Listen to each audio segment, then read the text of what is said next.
Magandang umaga po sa bawat isa. It's really good to be together today. Alam nyo, ang excitement po, no? Damang-dama ko ang excitement ng bawat isa. Every time, we gather together as God's people, we are reminded of this solemn responsibility. Not forsaking the assembling of ourselves together, as the manner of some is, but exhorting one another, and so much the more as we see the day approaching.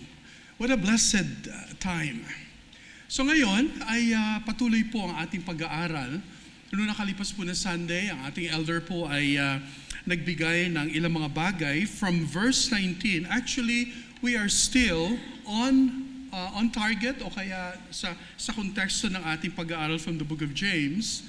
At alam nyo, one of the blessings of digging deep into the scriptures, meron po mga scholars ngayon na ang kanilang ginagawa ay they are actually reading backwards. For example, one of the blessings of understanding the Bible, for example, when you read out the book of Romans, it's good to read the book of Romans backwards. Sapagkat nakita po natin na pagdating doon sa katapusan, yung pong mga practical aspect, nagiging established siya all the more when you go back and read papunta doon sa, of course, doctrinal portion of the book of Romans. At nakita ko dito sa James ay isa pong napakagandang kaisipan when we read the book of James in a way, understanding the whole book. Sabi nga natin, when I was a student, I had the opportunity of learning this under Dr. Dan Ebert IV.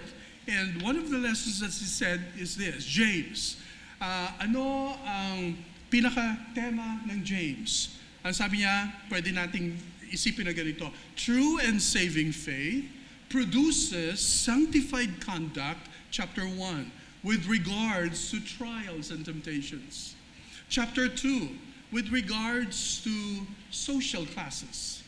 Chapter 3, with regards to the use of the tongue, paggamit ng ating tila. Chapter 4, with regards to world and worldly possessions. Tapos pagdating ng chapter 5, with regards to the impending coming of Christ. Parang kung isipin natin, napakaganda na itong chapters na ito, bagamat ang sabi ng mga experts, they are saying that wala talagang, it's really hard to outline the book of James sapagkat there is no unitary pattern, or sabihin natin, it's really hard to connect, the dots. But then, I would suggest that whenever we study the book of James, it's good to read backwards. Pero syempre, hindi natin gagawin yon. Sinishare ko lamang sa inyo para at least meron tayong kaisipan on how we are going to do that. The reason why, sapagkat ngayong umaga, nilagyan ko po dyan sa ating outline, yung pong 26 and 27 na na-discuss na ng ating elder. Okay, last Sunday. At nais ko po, if you will, let's turn to that portion, chapter 1, just to rehearse in our minds, in our hearts, the importance of the Word of God. Ang sabi ng verse 26, if you claim to be religious. Naalala natin, nagkaroon tayo ng Sunday school. One of the questions, I think it was Deacon Al, ang sabi niya, Pastor, or kaming dalawa na ni Elder, ano ang ibig sabihin ng religion o kaya ng religious dyan? Ang sabi ng verse 26, if you claim to be religious but don't control your tongue, you are fooling yourself and your religion is worthless. Verse 27, pure and genuine religion in the sight of God the Father means caring for orphans and widows in their distress and refusing to let the world corrupt you. So mga kapatid, kaya ko kanina sa ating scripture reading, ang James chapter 3, bagamat wala pa tayo doon, wala pa tayo sa tinatawag na expository section ng chapter 3, and then next Sunday, Elder will be working on chapter 2. Pero napakaganda sapagkat kung titingnan natin ang chapter 3, ibinabalik niya tayo doon sa pinaka-foundation ng pag-aaral natin ng James. At ayon po sa, I think, the way James is structured, ang verses 26 and 27 po ang foundational na understanding through the rest of the book of James. Because it talks about religion. Because it talks about something that we want to know. Na ang religion ay merong tinatawag na vertical aspect, and that vertical aspect was actually mentioned in verse 27. Pure and genuine religion in the sight of God the Father means.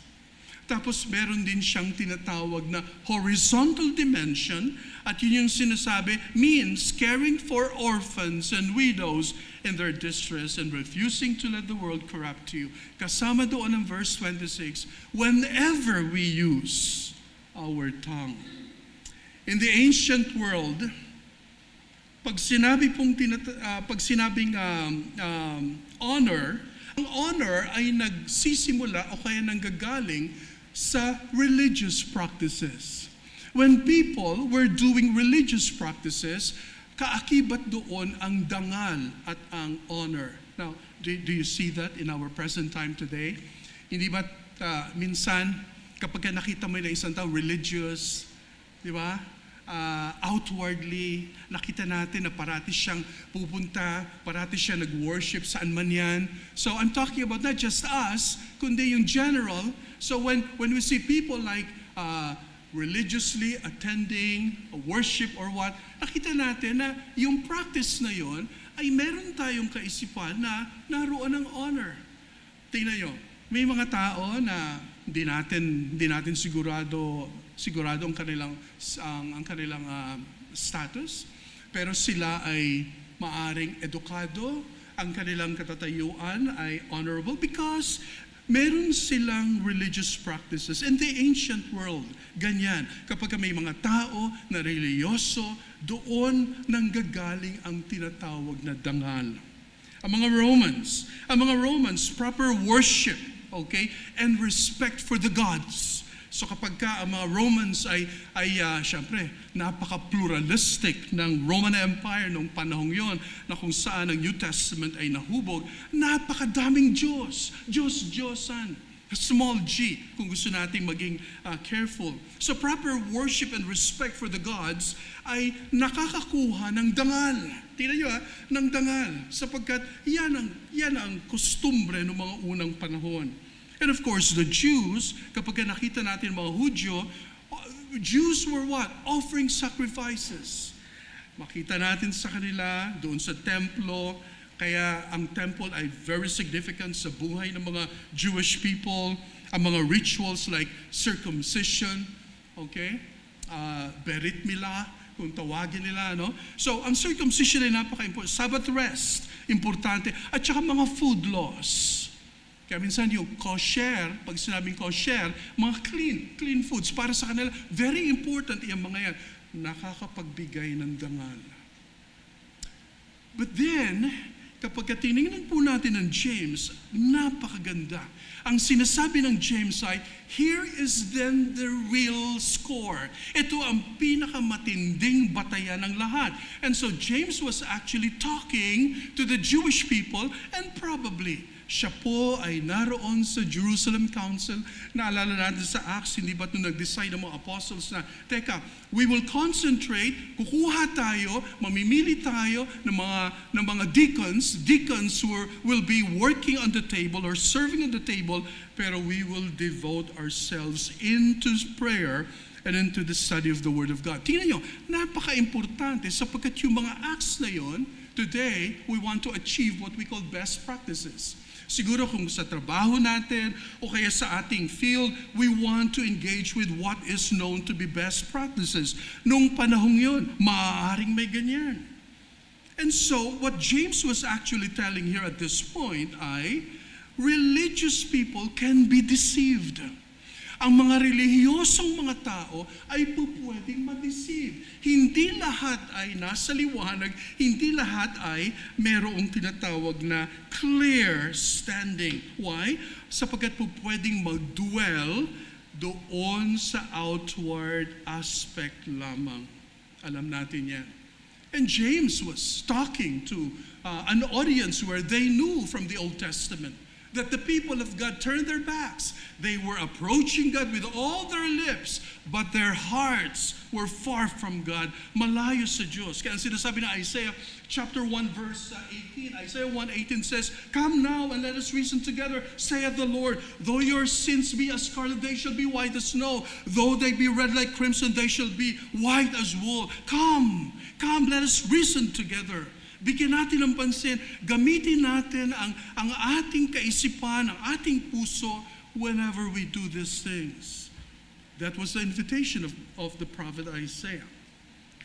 Religious people can be religiously lost. Mga kapatid, that is very dangerous. Religious, but at the same time, religiously lost. Yan ang pinakamabigat na sitwasyon sa ating panahon. Now, tatandaan natin best practices or sabihin natin common practices. So yung common practices nakapagbigay ng honor, ng dangal, pero at the end of the day, if that alone is what we call nakafocus lamang sa vertical, walang kinalaman, walang pakialam sa horizontal, or horizontal lamang, walang kinalaman sa vertical, religious people can be religiously lost. Religious people can be enemies of the gospel. Kaya di ba ang sabi ni Apostle Paul, may mga religious groups, may mga teachers, ang sabi ng Johannine, ang sabi ni John sa writings niya, beware, sapagkat naglipa na ang mga false prophets ngayon. Ginagamit ang pangalan ng in the name of religion and even mentioning the name Jesus Christ. Pero sa totoo lang at the end of the day, ang sabi ni John, we need to put to test. Kailangan nating tingnan, kailangan nating pagsikapan ng mga bagay na ito. And so, here in this context, nakita natin kung gaano kaimportante yung mga foundational para kay James so that gusto niyang palawigin pa ito sa mga darating na mga talata. Now, tatandaan po natin that James was actually, very, sabihin natin, schooled in the Old Testament scriptures. At alam niya kung ano ang Torah, kung ano ang Genesis, Exodus, Leviticus, Deuteronomy, Numbers, di ba? So, yung 5 books of Moses, sapagkat I tell you, in the book of James alone, napakaraming echoes from the book of Deuteronomy, napakaraming echo from the book of Leviticus. So yan ay makita natin as we go further. Ang ibig lang sabihin ay, here is James, the brother of the Lord Jesus Christ, o sabihin natin half-brother of the Lord Jesus Christ. He knew very well ang kanyang audience at alam niya. Kaya diba, paano na-convert si James? Maaring at the early ministry of the Lord Jesus Christ. He was like, para bang not ready to accept. Not yet. Kasi syempre, mahirap dahil kapatid, panganay, tapos sinasabi na siya ang fulfillment ng Old Testament. Before Abraham was, I am, ang sabi ni Christ. And so, James was trying to understand all these things. Nais niya maintindihan ang mga bagay nito in the light of the Old Testament. And we know that when Jesus Christ was resurrected, when He rose again from the dead, nagkaroon ng chance that James had that kind of conversion at nakita niya ang katotohanan na ang kanyang kapatid ay Mesayak, ang kanyang kapatid ay si Jesus Christ, the Anointed One. And so, behind James' mind, naglalaro ang tinatawag na Old Testament perspectives of the religious life. Dito nabanggit sa 26 and 27, may dalawang components ang religious life in the ancient world in the Old Testament. Yan, to visit widows and orphans in their distress, sa kanilang kalungkutan. In the ancient world, ang mga widows, ang mga orphans sila ay identified as the most vulnerable people during that time sa Jewish society. So yan, to visit the widows. And the idea of visit there is really to pay attention and then having in our minds their needs.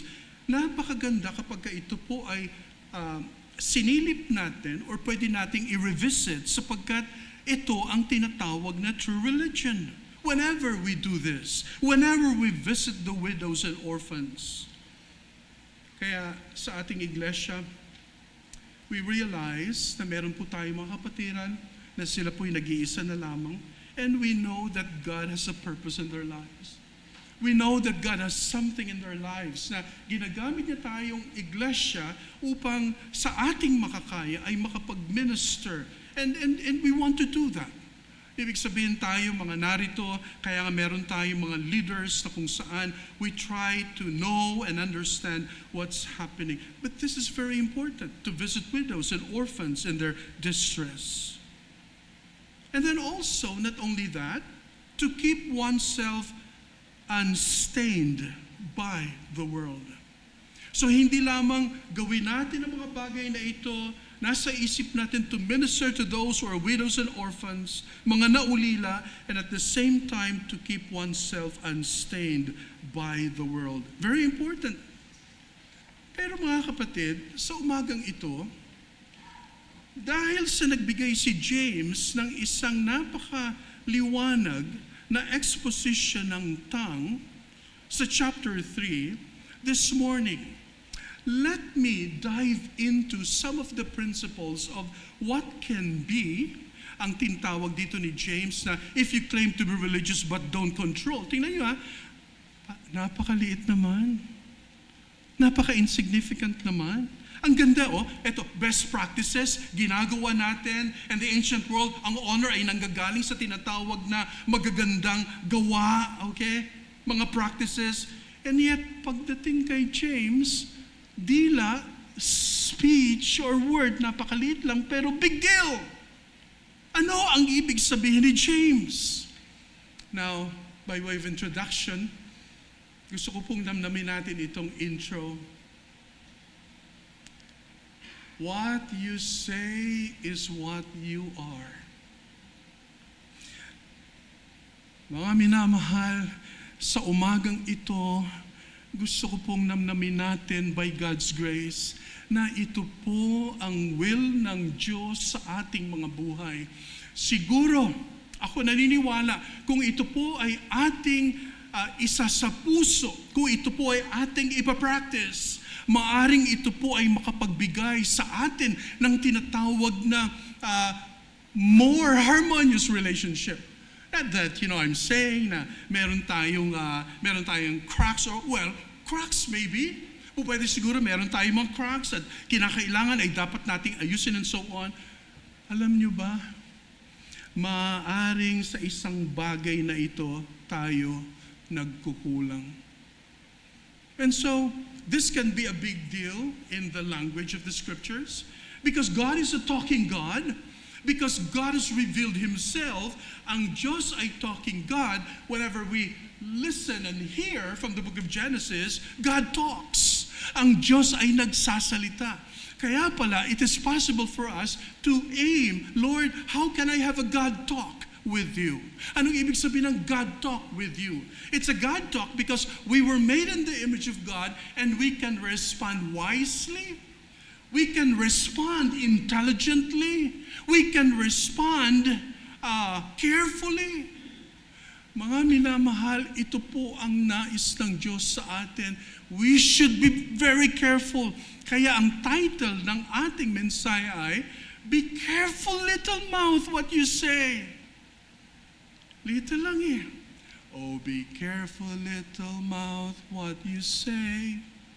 Oh, be careful, little mouth, what you say, for the Father up above is watching and He knows. Alam niya kung anong nasa ating puso. Nung nagsalita ka, ang sabi nga pagka daw nagsalita ka, parang ikaw ay nagbubudbud ng what? Ng cotton, di ba? O ikaw ay nagta-travel, na parang maibabalik mo pa ba?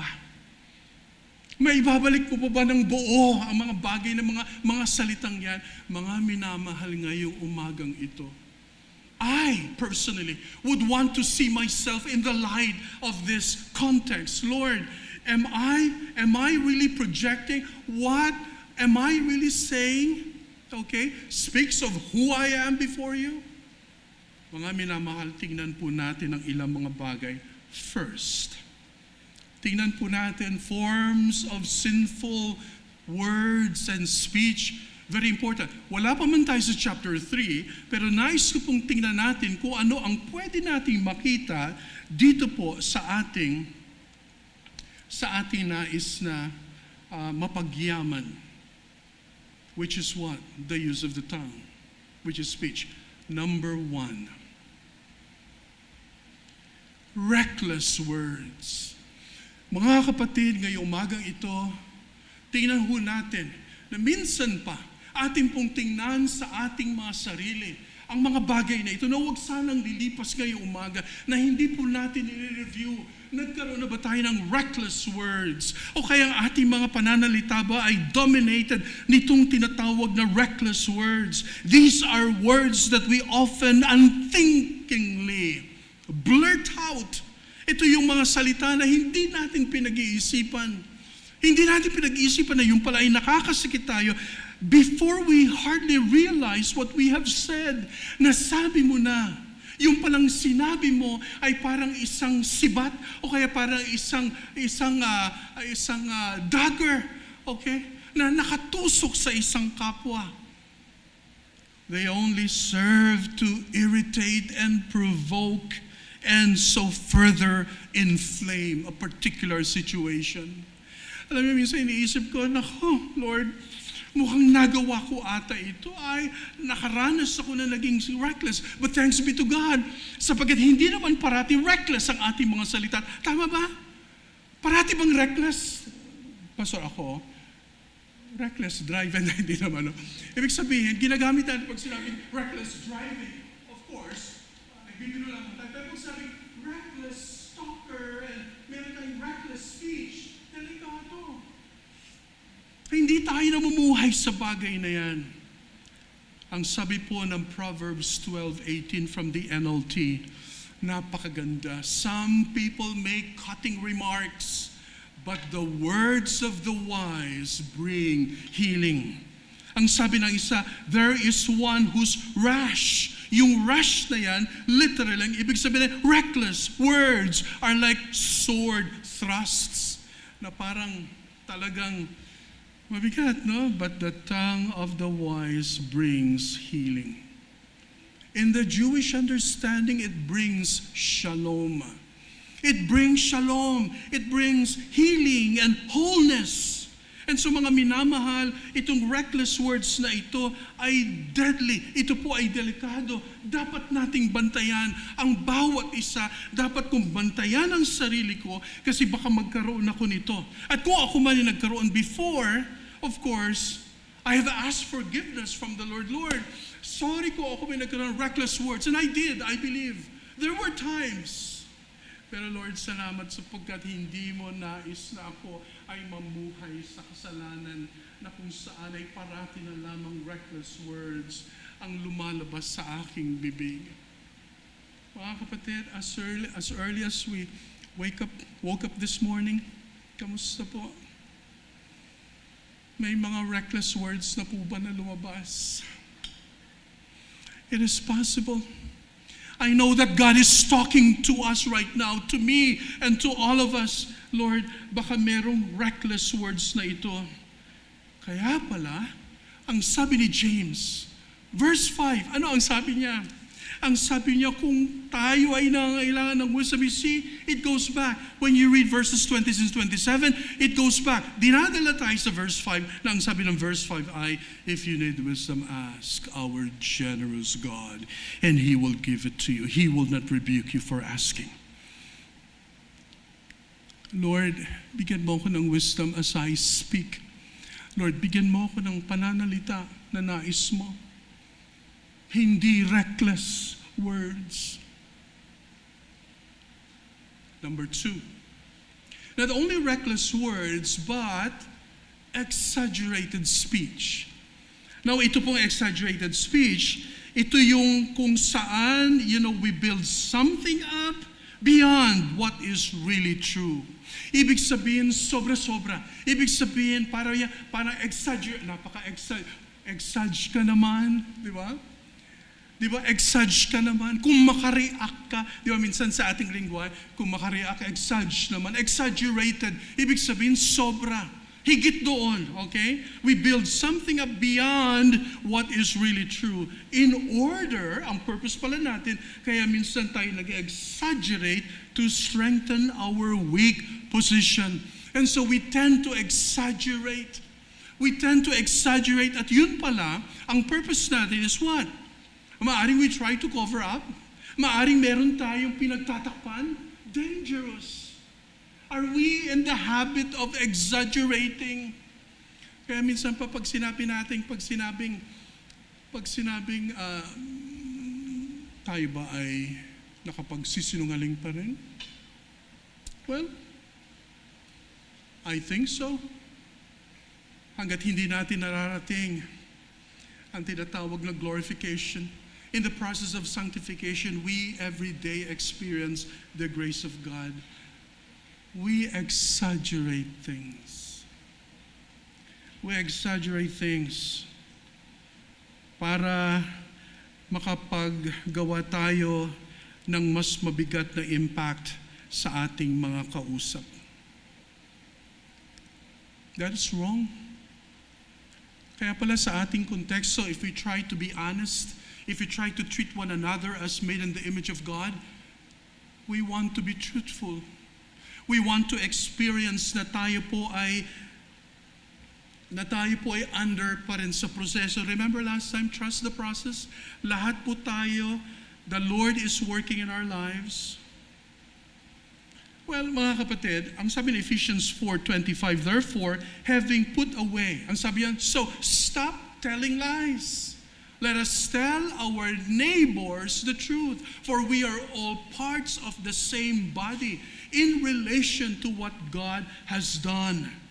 Yan. So, tutugon po tayo po ay mga beneficiaries ng galing sa benefactor ang ating pong bagong pagkatao, and therefore, we want to stop lying. Ang sabi ng ibang version, therefore, having put away falsehood, let each one of you speak the truth with his neighbor, for we are members one of another. Well, ang hyperbole or a hyperbole, whatever the pronunciation is, pwede yan po ay legit sa isang tinatawag na as a literary device. Many times in the scriptures, gumagamit po ng exaggeration ang text. Katulad ng halimbawa, kung kahit ikaw ay merong pananampalataya na sinlaki ng mustard seed. Well, that's exaggeration. Sapagkat alam naman natin ang mustard seed, pag nilagay mo dito, pwede mo ang hipan at pwedeng lumipad. So ibig sabihin, it's an exaggeration para lang ma-drive ang point na kung meron kang pananampalataya, yan man ay sinlaki ng mustard seed, yan man ay ganun ka-insignificant, yet you can make a difference because of that faith that is anchored on the supremacy of God. Doon nakasalalay ang ating pananampalataya. Hindi dahil sa ako'y naniniwala, because I believe, therefore, kaya sabi ng positive thinking people, I believe therefore. Well, there is a sense in which pag maniwala ka, may katotohanan, pero hindi dahil sa kapangyarihan mo na ika'y naniniwala, I believe I will be healed and therefore I am healed. No. It is still in accordance to God's gift of grace, not of works, lest any man should boast. Ang sabi ng Ephesians 2:8 and 9. Exaggerated talk can be a form of lying. So mga kapatid, let's develop a kind of gospel conversation. Meron isang book, no, from the Gospel Coalition. It's actually, nagkalat ito sa social media. Ang pamagat ay gospel fluency. Ibig sabihin, ikaw at ako, kung tayo po ay talagang nakababad sa salita ng Panginoon at sa mabuting balita, alam niyo na nagkakaroon tayo ng gospel fluency. Ibig sabihin, from the very core, from the essential core of the gospel, alam natin, halimbawa, paniniwala kung sino si Jesucristo, at then doon sa application, gospel entailments, na kung saan, paano ito magiging practical sa buhay ko, sa konteksto na meron ako. Ako man ay nasa negosyo, ako man ay nasa pag-aaral, ako man ay nasa whatever we do. Pwede tayong magkaroon ng gospel fluency. Di ba pag sinabi, fluent yan o fluent yung magsalita? Anong ibig sabihin ng gospel fluency? Because we are enabled by God to talk and to share the gospel sa ating pong mga kausap. Number 3, not only reckless words, not only exaggerated speech. Number 3, excessive speech. Now, ito po ay po pwedeng very much related sa pangalawa. Some people just don't know when to stop talking. Alam mo, nakakatuwa, no? Well, pagka naisip ko to, may mga tao na malapit sa buhay ko, di ba? Nakakatuwa ako, natutuwa ako. Pero sa totoo lang, pag tinitingnan ko, naku, excessive na pala. Kasi kunyari, pagka may sinabi ako, ay naku, napakasarap ng araw ngayon, napakaganda ng araw. Bigla sabi, naku, napakaganda ng araw, doon nga kumuha ako ng ganito, ganyan. So parang meron agad. Siguro, excited lang siguro, or alam siguro natin kung kailan nagiging excessive. Na? Some people just don't know when to stop, especially when they are talking. Ito, ang konteksto, when they are talking about themselves. Kapag ang pinag-uusapan na yung sarili, naku, may mga naobserbahan tayo. Ako, kasama na yung mga lolo at lolo. Walang sinabi sa lolo ko, di ba? Siguro kasama na rin yun. Kasi nga, patungkol sa konteksto na, well, excessive minsan. Excessive. Sobra na. Tama na. Okay? Bawasan. Excessive speech is wearisome to the listener. Oo. There was a time, nung basta may important event, ito po ay napakagaling na flower arranger.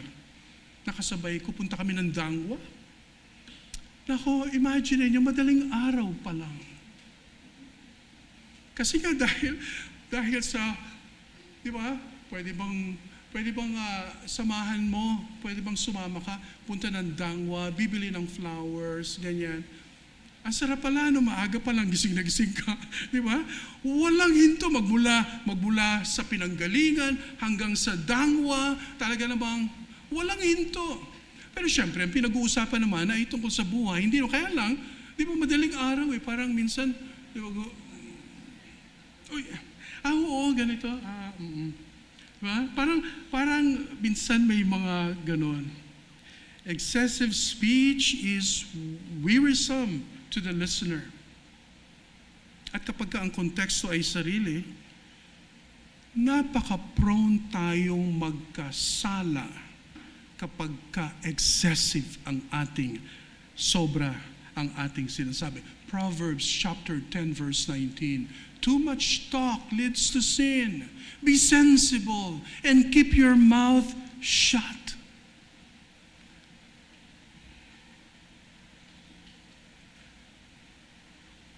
Totoo ba na kapag sinabing Marikenyo, makwento? Okay? Well, makwento naman tayo, no? Pero alam niyo, sa konteksto ng ating church, maganda rin talagang alalahanin ito. Nakakapagbigay, nakikarry natin yung ating mga sarili in a way with a kind of blessing that is not necessarily na talagang galing sa atin, but when you carry yourself, we're not necessarily blessings, but whenever we conduct ourselves, ang nangyari ay we become blessing to others. Not because of us, but by virtue of the one who died for you and for me. The best antidote to excessive speech is to develop the art and habit of becoming a good listener. Nakikinig ba tayo? Oo. May mga ganun din. Kagabi lang, no, may kausap ako, very good friend. Parang sinasabi ko, akong nakakapuna, parang at the back of my mind, ang sinasabi ko, Lord, sana hindi ako ganito.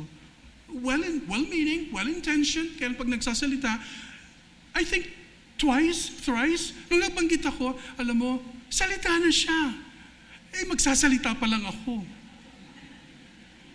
Oo, parang, tapos andun yung wife niya. Parang sabi ko, napansin kaya ng wife niya, but we're friends. Masaya. Nagkakapi kami, ganyan. So, parang may sasabihin ako, hindi ko nasabi kasi nga, the best antidote to excessive speech is to develop the art and habit of becoming a good listener. Are we a listening conversationalist or conversationalists? Tayo ba? Are we listening conversationalists na nagko-converse ka pero nakikinig ka ng husto? Nagsasalita ka ayon sa takdang oras. At kung magsalita ka, sakto lang. Pero ito wag naman din yung tatansyahin din natin, no? Kung halimbawa, isang kapatid, excited, tapos, ay, alam mo kapatid, kamusta ka? Buti. Kamusta ka? Na-miss kita. Ganun ba? Diba? Ang hirap din nun, parang gusto mo pa, ano ba? Na-miss kita. Na-miss kita, magsalita ka. Magbigay ka naman ng update sa akin. Alam niyo mga kapatid, minsan may ganun. May ganun. Tansyahan nga Hindi naman ibig sabihin na manghingi alam na tayo ng buhay, na ayaw mong kausapin and so on. Mga kapatid, develop natin. Yung sakto lang, pag nakita mo, dahil tayo nasa church, tayo nasa contextual iglesia, lalapit siya sa iyo, tapos nag-engage siya about something that is very important, mag-engage ka. Pero hindi naman yung, halika, upo ka dito. Tapos, alam mo, hindi naman ganun. Oo, hindi naman ganun. Reckless words, exaggerated speech, excessive speech. Number 4, and this is lying lips. A lie is telling an untruth. Ito po talaga ay deliberate. No? I-develop po natin. Kunyari, dahil sa excitement natin, no? Nagkita tayo, kapatid, ang aga mo, ano oras ka dumating? 5:00. Hindi pa nga bukas na 6:00. Tapos 5:00, baka pwede naman kasi naghintay sa labas. Well, example lang po yun, no? Wala ako iniisip. Pero ang point ay, we need to be truthful. A lie is telling the truth or the attempt to distort the truth by what? Distort the truth to any extent in order to deceive the listener. Now, ito pong mga sinasabi natin, lahat po ito ay merong intensyon to deceive and to mislead. Okay? Tatandaan po natin. Ang sabi ng Proverbs 12:22, the Lord detests lying lips, but He delights in those who tell the truth. Ang sabi ng isang version, lying lips are an abomination to the Lord, but those who act faithfully are His delight. Aba sa ibang version, abomination. Abomination to the Lord. Minsan, ang lying ay parang isang natural na sa isang tao na parang kanyang hininga. Diba? Pero the more we engage with the truth, the more we engage with God and His Word, dahan-dahan na sinasabi sa lahat ng mga bagay. Kaya kasama dito, halo-halo na naging reckless, nag-exaggerate, excessive, tapos ito, lying, delikado. Kahit ito po ay parang isang, pag sinabing normal, ibig sabihin, no, we don't believe that a believer lives in sin, no? Kung yan ang ibig sabihin ng normality, no, mali, kundi parang ito ang ating nature, and that is our bent, and that is our inclination, na tayo po ay mag-tell ng lie. Mga kapatid, the Lord is sanctifying us every day. Salamat sa Panginoon sapagkat ang lying, ang pagsisinungaling ay walang lugar sa buhay ng isang taong kiniklaim niya na ang Diyos ay ang kanyang katotohanan at ang kanyang Panginoon. Next, number 5, grumbling words. Ito pala, ano ibig sabihin ng grumbling words? No? Sa Tagalog, ito yung tinatawag na, di ba, grumbling, parang ikaw ay grumbling, parang nagdadabog. Hindi, may mas bagay pa ata, grumbling, ikaw ay nagmamaktol. Tama? Grumbling, nagmamaktol. Kunyari, sinabi, oh, yeah, okay yan. Tapos biglang ikaw ay nagsasalita pa at ikay nagmamaktol. These are words that are, what? Tingnan nyo. And here's actually the trick. Sinabi mo sa kapatid, sinabi mo sa isang kapatid sa Panginoon, oo, yeah, ako naniniwala. Pero nag-grumble ka. Yung grumbling words pala ay mga salita na ikaw ay nagdi-disagree. Hindi ka talaga nag-agree. Words of complaining and whining. Kaya pala yan. At alam niyo, nagpapakita ng tinatawag na inner discontent. Merong inner discontent, ibig sabihin, walang contentment sa buhay. Dahil sa buhay, sirkumstansya, mga tao. At the end of the day, may discontent dahil, alam niyo kung bakit? Discontented ka sa Panginoon? At the end of the day, that's the point. Kung meron tayong discontentment sa buhay, sa ating sirkumstansya, paano na ang ating discontent sa Panginoon? Actually, it boils down. It points to that reality. Discontented tayo sa pagkilos at pag-work ng Panginoon sa buhay. Ang sabi ng Philippians chapter 4, yan napakaganda, do everything without complaining and arguing. Napakaliwanag niyan. Tayo ba ay sumusunod? Sumusunod lang ba tayo? Pero tayo nagmamahal. Sinunod ka naman pastor. Okay naman, nagawa ko naman. Kaya lang, punong-puno ka ng disagreement. Hindi maganda. Hindi maganda. Nag-agree ang lahat, tapos ikaw hindi ka nag-agree. Hindi maganda. Maraming nag-observe. Maraming nakakita at maraming nakakapansin, hindi ka nag-agree sa consensus ng tinatawag na Christians at ito ang mga tao na kung saan binabago ng Diyos. That is very dangerous. Kaya ang sabi ng James chapter 5 verse 9, tingnan niyo po yung echo, no? Do not grumble about each other, brothers and sisters, or you will be judged. For look, the judge is standing at the door. The example of God's people, the Israelites in the wilderness, ay isang napakaliwanag na larawan. It is so easy to grumble. It is easy to say, oo, pero you are grumbling. It is so easy to grumble, and yet God hates it. Ayaw ng Diyos at galit ang Panginoon sa nag-grumble. Kaya nagiging cause din ito ng trouble. Kaya sa ating covenant, sa ating 9 points, huwag mag-cause. Huwag mag-cause ng tinatawag na trouble. Paano po ako nag-cause? Wala naman ako. Nag-grumble ka. Nung nag-grumble ka, maraming nakapansin at yung iba na tisod, yung iba na stumble. Mga kapatid, alam niyo sa totoo lang, napakaliit lang minsan ng mga issue sa buhay na dapat nating ayusin, na kapag inayos natin ay parang walang nangyari. That is the grace of God that is so available sa bawat isa na hindi na natin kailangang palalain pa, and that is so important. Mga kapatid, this is the book of James. At ito po, nandito tayo sa konteksto na ito pong ating pinag-aaral. Right on target. Para ito sa akin. Para ito sa bawat isa sa atin. Number 6. Nariyan ang tinatawag na, what? Number 6. Worthless talk.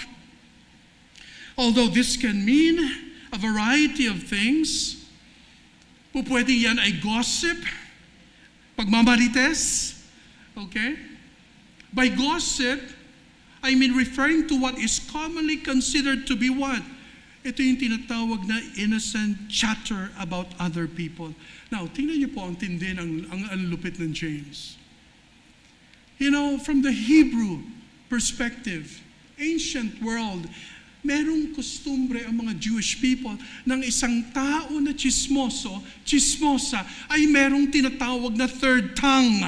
Merong tinatawag na lashon hara. Merong tinatawag na evil tongue. And the third tongue, alam niyo kung bakit? Tingnan niyo. Pagka na-chismis, patay yung pinag-uusapan. Yung na-chismis, patay. At yung sinasabihan, patay. Tatlo ang pinapatay. Lashon hara, evil tongue. Kaya sa lengguwahe ng James, desire pa lang is automatically evil na. Kaya minsan may mga Christians na, ipag-pray natin si ganito, alam mo, nakita ko siya. Sanctimonious praying and prayer.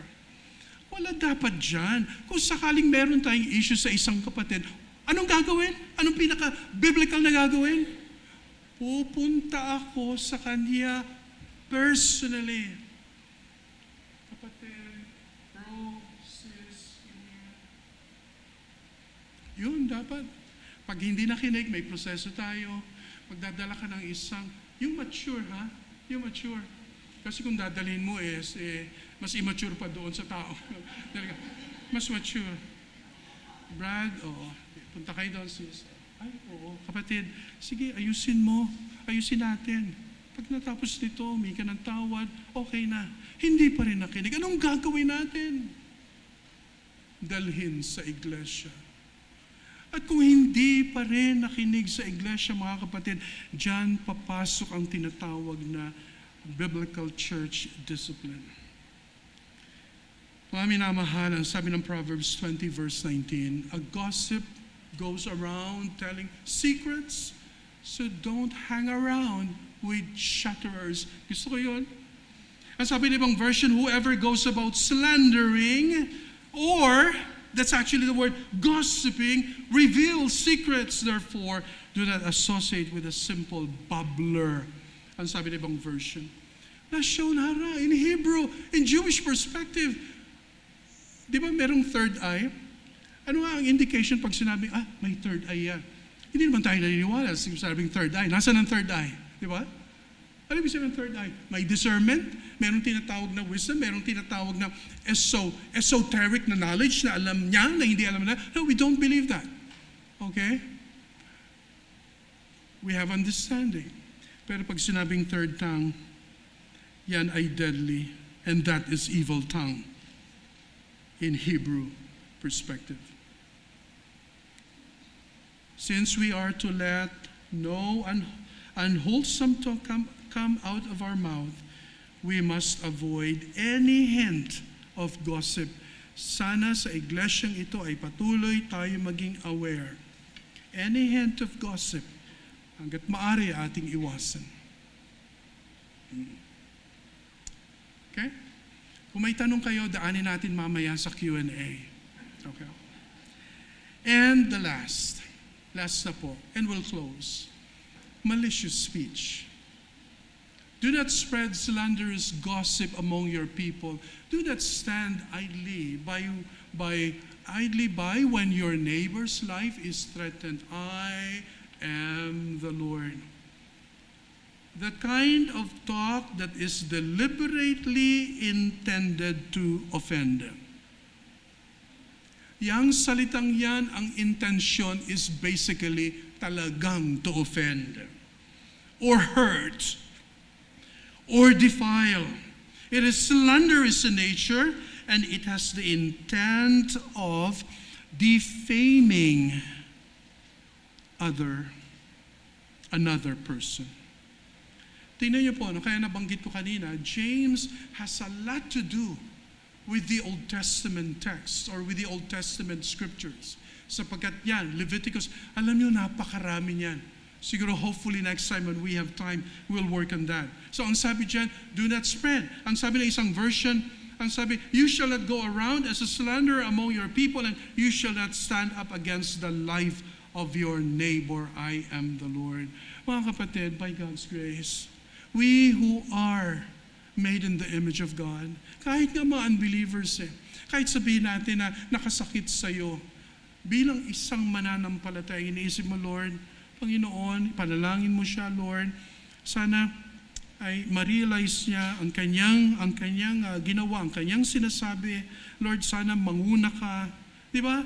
Kahit ganoon ang ating panalangin ay, Lord, nawa ay mag-rule ka sa kanyang buhay. Malicious speech. Mga minamahal, maaaring sa lengguwahe ni James. Go back again doon sa verse 26. If you claim to be religious but don't control your tongue, you are fooling yourself and your religion is worthless. Yan ang bigat ng sinasabi ni James. And then let me close with 3 important applications or reflections. Number 1, words give life. Gusto mong magamit ng Panginoon para ikaw ay maging pagpapala at para ikaw ay maging kagamit-gamit. Words give life. So yung ating yung mga choices ng ating mga sinasabi, pag-isipan natin na maigi. Iwasan natin yung 7 bagay na yon. Because words give life. Baliktarin mo. Words kill. Words kill. Pumapatay. Hindi mo pa nga pinatay, ang sabi ng scriptures, pero sa mind mo, sa heart na kung saan lalabas sa ating puso, ay guilty na tayo ng murder. Words give life. Napakaganda ng song, no? Wonderful words of life. Sapagkat ang salita ng Diyos at Jesus Christ as the Logos. Pag sinabi nating Logos in the ancient world, Logos is the epitome of what it means to be an ideal thing. And above all, ginamit ang salitang Logos nung si Christ ay naparito at nung sinabi niya, in the beginning was the Word and the Word was with God and the Word was God. Mga minamahal, the Word, Jesus Christ, is the giver of life. Kung siya'y nagbibigay ng buhay, dapat akong nabigyan niya. Akong may Kristo sa aking buhay, dapat ako rin ay maging giver ng buhay na ito. Words give healing. Ang mga salita ay nakapagbibigay ng healing. Last Friday, no, I remember, Elder, when you called me, sabi ko, Elder, wait lang, nasa counseling ako. Mga kapatid, napakabigat ng sitwasyon. Itong taong ito pumunta sa office ko. Makita mo, talagang wasted ang itsura. Talaga namang parang ano nangyari dito? Parang, syempre dahil sa kasalanan. Nung lumapit siya sa akin, sabi ko, oh, are you okay? You need anything? Gusto mo ng coffee or water? Hindi na po. Gusto talagang straight to the point. So, upo siya, nanalangin kami. And then she started telling about her life. Alam niyo, nung sinasabi niya, every time na sinasabi niya na siya ay nagkasala, tears are welling up from his eyes. So, pinapakinggan ko siya. Nakinig ako siguro ng mga 20 to 25 minutes, just allowing her to talk. Okay. Pastor, nagkakaroon ako ng panic attack about, my situation, at ako'y nadidepress and so on. Sabi ko sa kanya, okay, may sasabihin ka pa ba?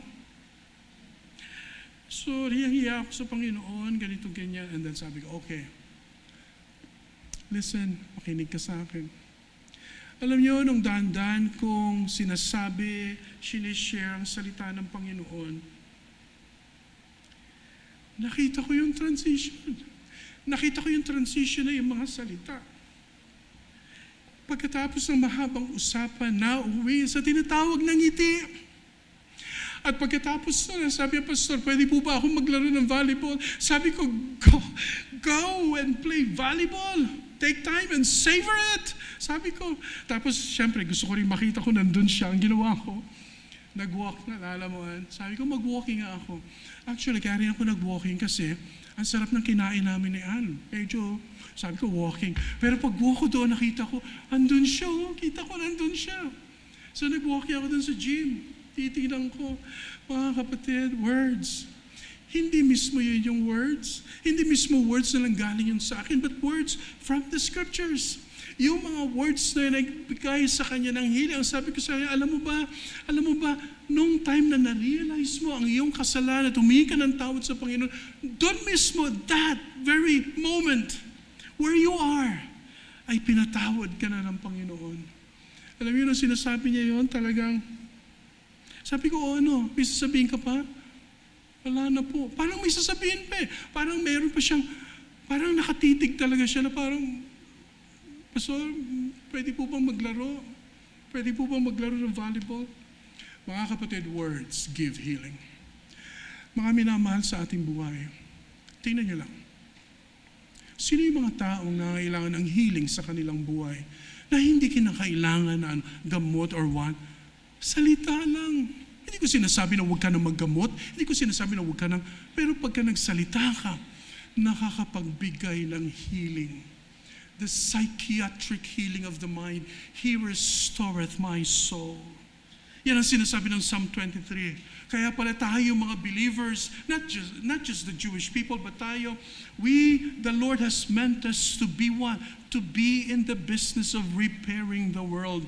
Why?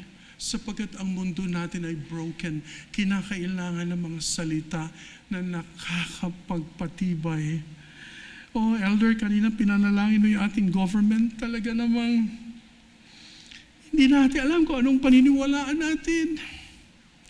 Hindi natin alam kung ano pa itong sitwasyon na ito, di ba? But then, meron tayong hope at meron tayong pag-asa. Because we have the truth. And the Word of God is a public truth. Yan ay darating sa mga taong kinaukulan na dapat silang mayanig at masyak at maaresto ng salita ng Diyos because truth is a public truth. Words can be positive. Mga kapatid, as we come to the end, sabihin po natin sabay-sabay ito pong verse na ito. May this be our prayer as a church. All together begin. May the words of my mouth and the meditation of my heart be pleasing to you, O Lord, my rock and my redeemer. Tayo po'y manalangin. Lord, we thank you so much for your word. Thank you, Lord, because you are talking to us. Salamat po, Ama. Sana po ay huwag naming hayaan ang mga bagay na ito ay hindi po namin bigyan ng malalim na pansin at malalim na diin sa aming mga buhay. Kaya, Lord, dapat kami maging careful. Maliit man itong bahagi na ito ng aming buhay, itong subalit, O Diyos, ito ay napaka-deadly. Wala pa man kami sa chapter 3 for a solid exposition of the tongue. Thank you, Lord, for preparing us as we consider these things. Thank you, Lord. Ito po aming dalangin sa pangalan ni Jesus. Amen.